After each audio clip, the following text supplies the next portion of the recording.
Une chaîne de télé faite par des femmes, pour des femmes, mais intégralement voilée.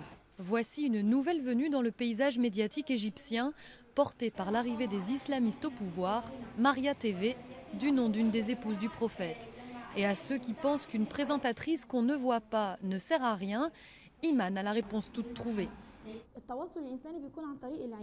La communication humaine passe par les yeux. Cela n'a aucune importance de savoir à quoi ressemble la femme derrière le niqab. Ce qui est important, c'est l'esprit que je peux communiquer grâce aux idées et aux sensations. Les programmes télé égyptiens sont plus connus pour leurs séries ou leurs clips musicaux remplis de femmes sexy et très maquillées. Maria TV est née pendant le Ramadan et propose toutes sortes de programmes religieux, mais pas seulement. Il y a aussi de la couture, de la politique, des débats. Pour celles qui ont été tenues à l'écart du paysage télévisuel jusqu'à la révolution de 2011, c'est une victoire. Nous avons été oppressés pendant 60 ans. Il y a des endroits où nous ne sommes pas acceptés. Nous sommes maltraités à l'université, dans les institutions gouvernementales, tout simplement parce que nous choisissons d'exercer notre liberté et parce que nous vivons notre religion en portant des vêtements en raccord avec l'islam.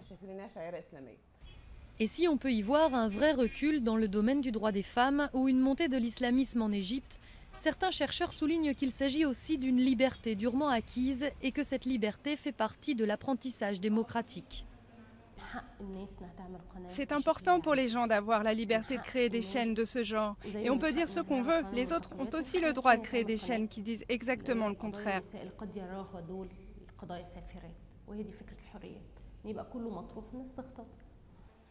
Maria TV est la première chaîne qui se tourne expressément vers un public religieux ultra-conservateur.